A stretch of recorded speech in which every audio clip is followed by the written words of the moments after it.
सकाळ आणि परत सगळ्यांचं खूप खूप मनापासून स्वागत. अपेक्षा करते की सगळे एकदम मस्त असतील. मलाही आज जरा बरं वाटतंय. 2 दिवस जरा आजारी होते, म्हणजे पोटदुखीचा प्रॉब्लेम होता, नॉशिया होता, उलटी झाली आणि मला वाटतं हे सगळं डिहायड्रेशनमुळे झालं. आणि 2 दिवस जरी आजारी असलं ना तरी असं वाटतं की बापरे, खूप मोठा आपला खूप जास्त असा वेळ गेलाय आणि बरीचशी आपली अशी कामं राहिलेली आहेत. या दिवसात आपल्याला आरामही मिळतो, पण तो आराम त्या दिवसात नको असतं. असं वाटतं की एखाद दुसरे काम एक्स्ट्रा केलं ते परवडतं, पण काही दुखायला नव्हतं. तर 2 दिवस त्यामध्ये गेले. जे आधीचे शूट केलेले व्हिडिओ होते ते एडिटिंग करायला सुद्धा मला मिळाले नाही. सो चला, आजपासून परत व्हिडिओची सुरुवात करते. आणि आता सगळ्यात आधी छान फ्रेश झालेली आहे, तर स्वयंपाकाचं म्हणजे कुकर आणि भाजीची तयारी करते. थोडंसं घर आवरते. 2 दिवस माझं अजिबात लक्षच नव्हतं घरात, काहीतरी स्वयंपाकात बनत होतं आणि बस ॲडजस्टमेंट होत होती. पण आजपासून जरा व्यवस्थित करते.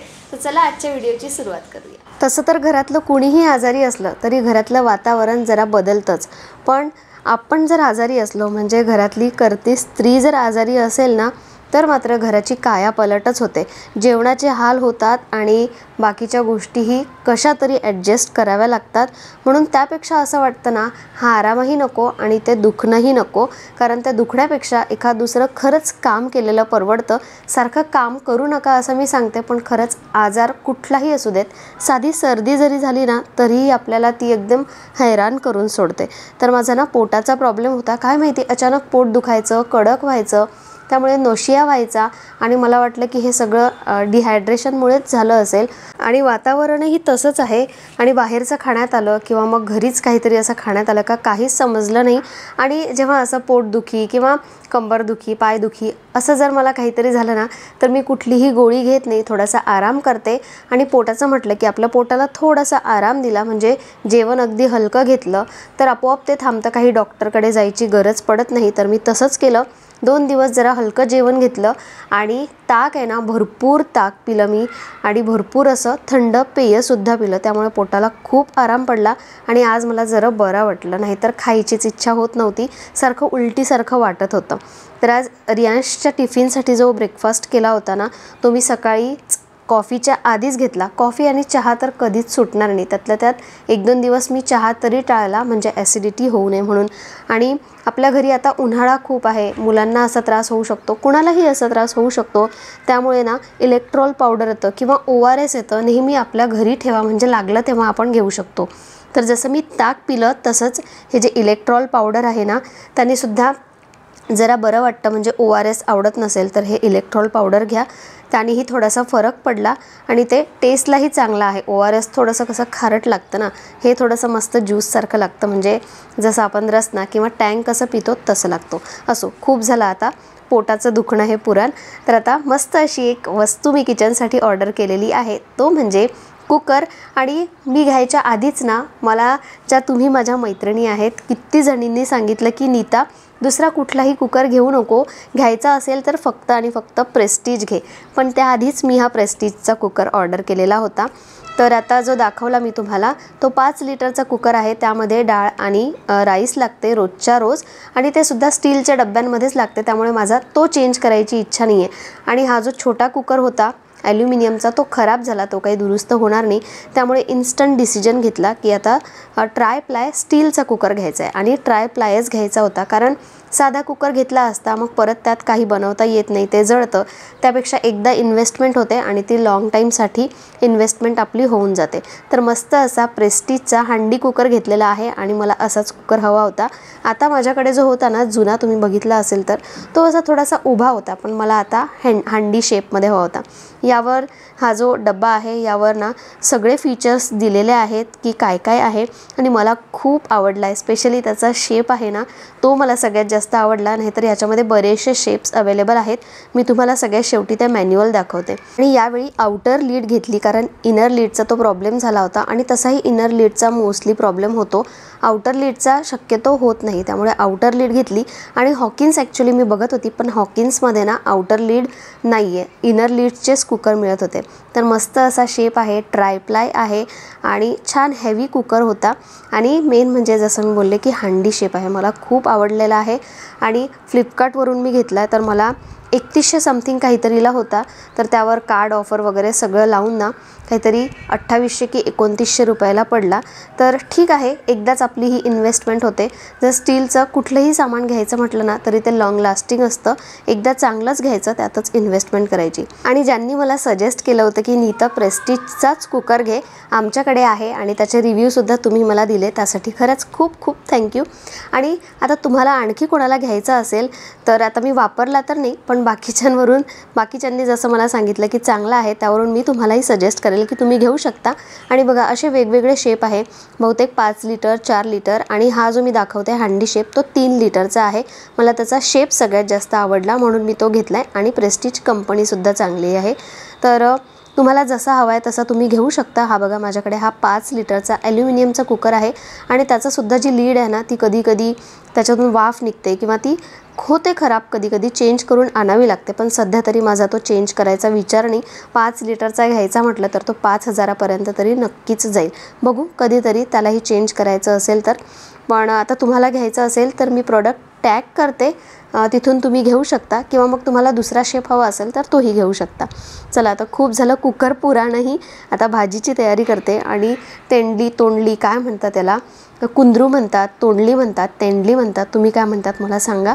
तर ह्याची भाजी मला अजिबात आवडत नाही, पण जबरदस्ती मला अश्विननी त्या दिवशी भाज्याच नव्हत्या म्हणून ही भाजी घ्यायला लावली, कारण त्यांना खूप आवडते। आणि रियांश तर कच्चीच तोंडली खातो, काय माहिती कसा खातो, इतर भाज्या तो खात नाही पण तोंडली कच्ची खातो। कशी बशी मी भाजी आज ती खाणार आहे आणि तसंही मला माहिती होतं की मला जास्त जेवण आजही करायचं नाही आहे, कारण आत्ता कुठे पोट बरं झालेलं आहे, एकदम हेवी जेवण तर जेवायचंच नाही आहे, लवकर स्वयंपाक आवरायचा होता। आणि असं होतं का तुमच्यासोबत, जेव्हा लवकर काहीतरी करायचं आपण ठरवतो आणि घाईघाईने थोडंसं करतो तेव्हा काहीतरी सांडतं किंवा काहीतरी असं होतं ज्यामुळे आपलं काम वाढतं। तर वरण ना वर गेलं, म्हणजेच झाकण ठेवलं होतं त्यातून ते पूर्ण गॅसवर सांडलं। तर आता ते एक एक्स्ट्राचं काम, आणि गरम एवढं होत होतं ना, कधी स्वयंपाक करते आणि कधी एकदा बाजूला होते असं झालं होतं। तर पटकन आता चपात्या करून घेते आणि चपात्या केल्यानंतर मला ताक परत बनवायचं होतं। आता ताक ऑलमोस्ट रोजच असल्यासारखं असतं, पण त्या 2 दिवसात जरा मी जास्त घेतलं आणि तुम्हालाही सजेस्ट करेल की दह्याऐवजी ना तुम्ही ताक घ्या, ताक कधीही बेस्ट राहतं। आता ताकाची पिशवी फाडली आणि त्या भांड्यात टाकायला गेली तर ताकाचंही तसंच झालं, ताक पूर्ण ना जे ओटा आहे तिथून पूर्ण खालपर्यंत आता मला ते पुसून घ्यावं लागणार आहे। असो, पण ते बनवल्यानंतर ती प्यायची सुद्धा इतकी घाई झाली होती ना, 2 दिवस ताक पिलं, इतकं मस्त वाटलं ना। आणि फ्रीजमध्ये मस्त थंड करून ताक प्यायची सवयच झालेली आहे आता। रोजच्या रोज जेवणात कैरी किंवा मग ताक पाहिजेच असतं, इतकं मन असं तृप्त झाल्यासारखं वाटतं।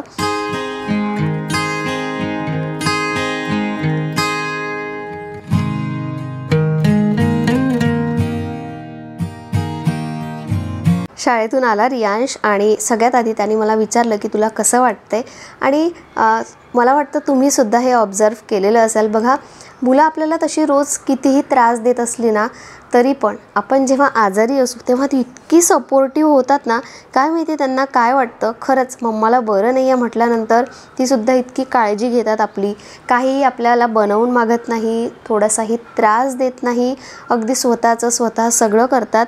तसंच रियांशची आहे, तर रियांश त्रास देतोच, मी नेहमीच सांगते तुम्हाला की तो त्रास देतोच, काही ना काही त्याच्या उचापत्या चालूच असतात।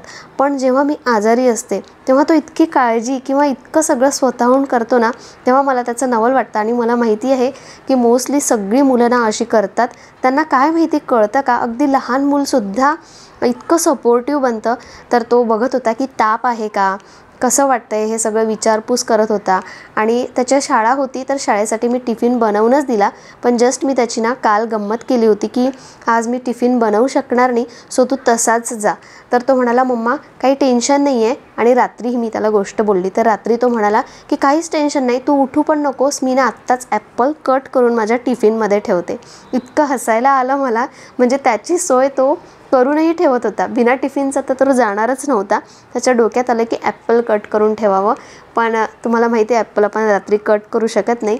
मी त्याला म्हटलं की असं काही नाही, सकाळी उठल्यानंतर मी जे काही बनवता येईल साधंसुधं ते बनवून देईल आणि तू शाळेत जा। 2 दिवसात इतका शिस्तीत वागला ना रियांश, असं वाटतं नेहमीसाठी असाच वागला पाहिजे, म्हणजे सारखं पाणी आणून देणे, काय हवं आहे काय नको हे सगळं बघणं।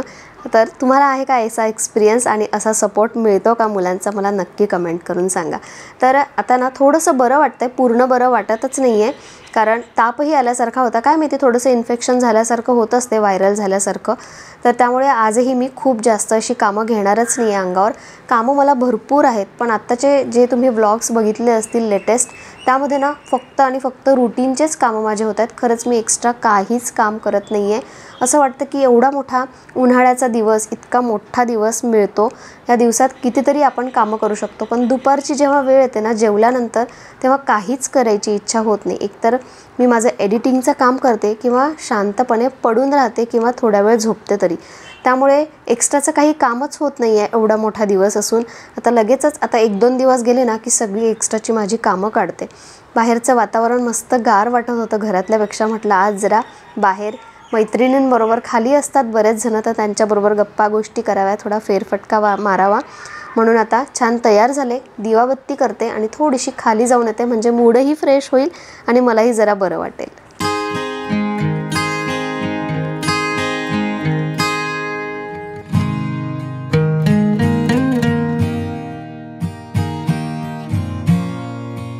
आणि हो, आणखी एक मला तुमचं सजेशन हवं आहे. मला ना एक छानसा असा हेअर कट घ्यायचा आहे.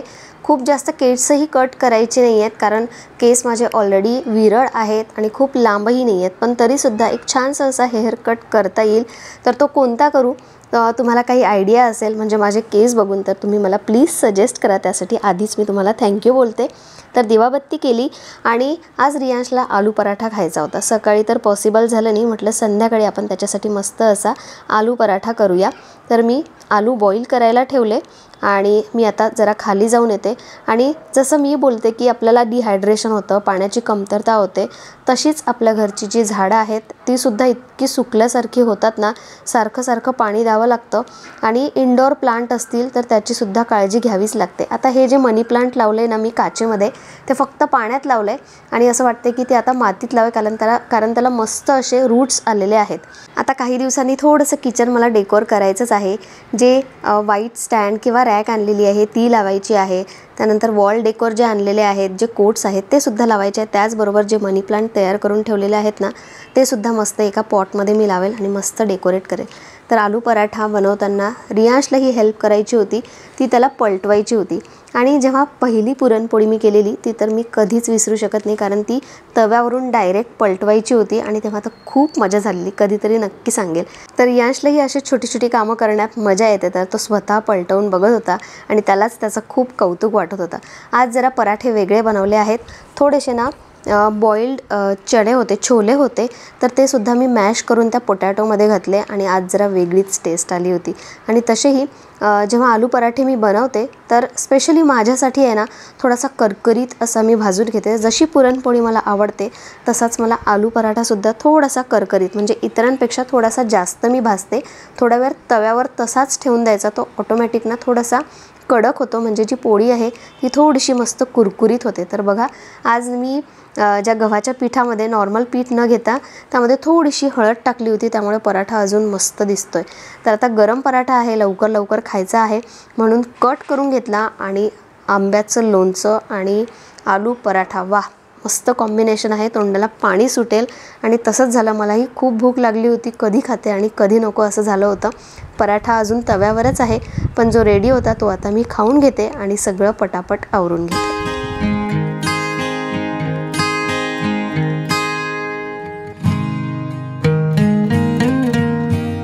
खूप असं काही आजच्या व्हिडिओमध्ये शेअर करता आलं नाही. आय होप तुम्ही समजू शकाल. आणि शेवटी मी हेच सांगेल की मैत्रिणींनो, तुम्ही तुमची काळजी घ्या, कारण आपण आजारी असलो ना की सगळंच बिनसतं आणि सगळं पुन्हा नव्याने सुरुवात करावी लागते. तर आता जेवणानंतर मस्त असा आंबा कट करून घेते. आणि आंबा कट केल्यानंतर गुठली जी असते ती तुमच्या वाटेला येते का नक्की सांगा. ती खायला कोणीच तयार नसतं, सगळ्यांना मस्त असा आंबा खायचा असतो. तर ती गुठली माझ्याच वाटेला येणार आहे, म्हणून आंबा कट केल्यानंतर लगेच मी गुठली खाऊन घेते. आणि चला आता व्हिडिओला सुद्धा इथेच एंड करते. आजचा व्हिडिओ आवडला असेल तर लाईक करा. आता आपण उद्या भेटूया परत एका छान नवीन व्लॉगमध्ये. चला, स्वतःची काळजी घ्या. बाय.